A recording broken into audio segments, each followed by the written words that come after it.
Big news today, Sony has officially announced the successor to the A9. We now have the A9 II, and the A9 is a very unique camera as it is. It was Sony's first big flagship camera, built around this concept of a stacked CMOS sensor. And so with a stacked CMOS sensor, you have a memory layer in there, and it's able to manage the amount of a full data readout off of a full frame camera in real time and do some pretty amazing things with that. And obviously that camera is targeted towards sports users, which brings us to the A9 II. With 2 years of feedback from pros and still photographers, they've taken all of this and made some pretty big improvements, and that's what I want to talk about in this video today. Like the A9, the A9 II features a 24 megapixel stacked CMOS sensor, which allows you to get up to 20 frames a second continuous shooting that is not only blackout free, but it's also completely silent. And this was groundbreaking with the A9 because this is something you cannot achieve with a DSLR. It's only something you could do with a mirrorless camera because of the physical limitations of the mirror being in the way. So not only do you have faster frame rates in terms of continuous shooting, but you also have blackout-free shooting experience that is completely silent. Well, we had that on the A9, but the A9 II introduces a new upgraded BIONZ-X processor, which is there to address some critical issues in terms of focusing speed, acquisition, and also EVF performance. Now, the way that the A9 and now the A9 II achieve this is by using an electronic shutter when you're up at a high-speed continuous frame rate. Now, if you're using the mechanical shutter, the A9, the original one, capped out at around 5 frames a second. And the A9 II now has that enabled up to 10 frames a second. So you get a little more power out of using a traditional mechanical shutter.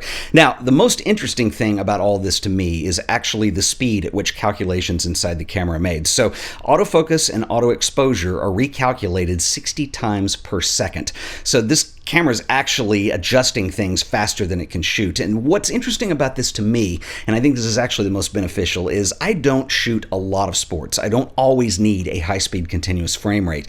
So when you're just standard shooting and you're shooting 1 frame at a time, let's say, you can pretty much be assured that the focus accuracy and the exposure accuracy in this camera are better than anything else you're going to find. And I think that's one of the things that makes Sony very unique right now. The upgraded BIONZ-X processor allows for a new advanced autofocus tracking algorithm that addresses issues with inconsistencies in speed that you might have in subjects in a frame. Let's say you're shooting sports or wildlife. So if you have something that's moving erratically, or if you have something that accelerates or deaccelerates at random intervals, it basically means the camera's going to keep up with it a lot better than it did before. There are 693 phase detection autofocus points that cover pretty much the entire frame, and we also have all of the autofocus modes that Sony have been introducing in this last year, including its object tracking mode. You have IAF not only in stills but also in movie modes. We have animal IAF as well as animal object tracking. It's pretty unbelievable what you can do with autofocus. This really is the best that's out there. So this is the point in the video where I really wish Sony had supplied us with assets, because there have been some design changes to the ergonomics of the physical design. I'd love to be able to show them to you.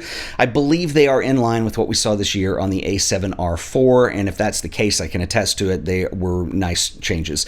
All it says in my notes are upgraded grip and buttons, upgraded dust and moisture resistance, USB-C terminal, dual slot UHS 2, and then you also have the digital audio interface if you want to use the fancy new mic that they introduced along with the A7R4. That's one area that I think there could have been a nice change on if Sony had chosen to move to XQD or some card that would be a little bit faster, but at least we're using high performance SD cards at this point. But small complaint, kind of wish they would move in that direction, but we haven't seen it yet. But I think the biggest feature improvements are improvements that are going to make professional photographers who work for media outlets, news agencies, sports organizations, people who deal with file transfer, very, very happy. We now have a 5 gigahertz Wi-Fi connection speed.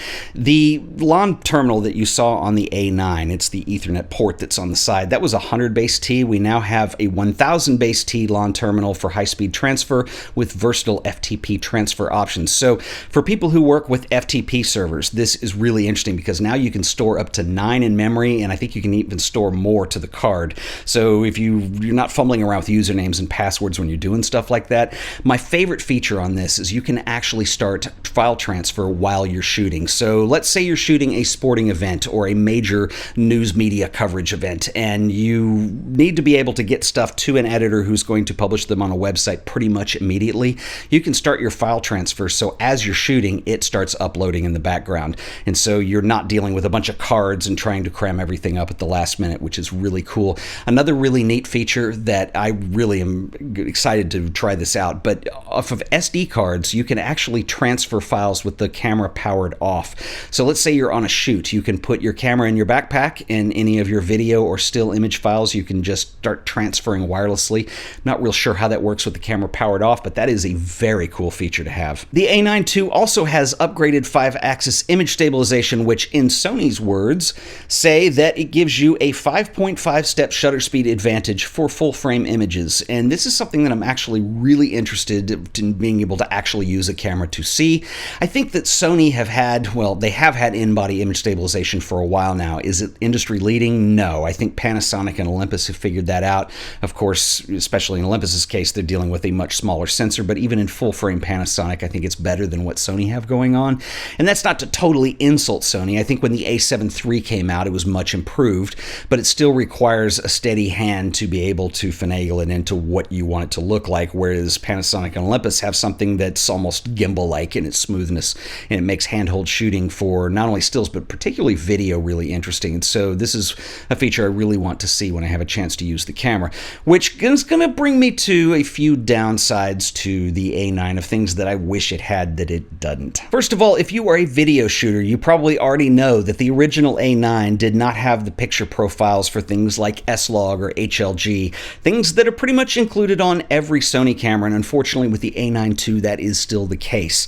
And it's kind of a drag because as somebody who does shoot video, I have shot with the A9 and it's great. I would just love to have access to S-Log 2 or S-Log 3 or even an HLG profile, and they aren't there. And I'm really curious as to why. I'm sure there's a technical reason, because this is literally the only camera in Sony's lineup that doesn't have picture profiles that are catered towards filmmaking.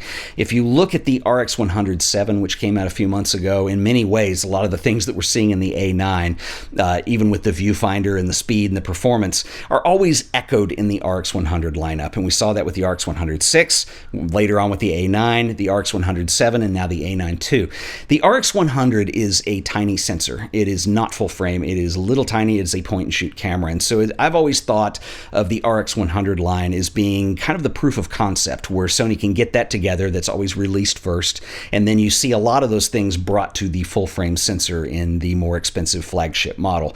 And we still don't have those picture profiles. And if I had to guess, I would say it has something to do with the way the processor is managing things using the stacked dual CMOS sensor, because you have so much data readout that maybe it's just up against the wall in terms of what it can handle, and it doesn't want to get into doing picture profiles. I don't know that for sure. I'm guessing there has to be a reason, because this is literally the only camera that Sony does not include this on. And as I said before, and I don't think that Sony will address this anytime in the near future, but I really would love to see them explore other possibilities for media cards.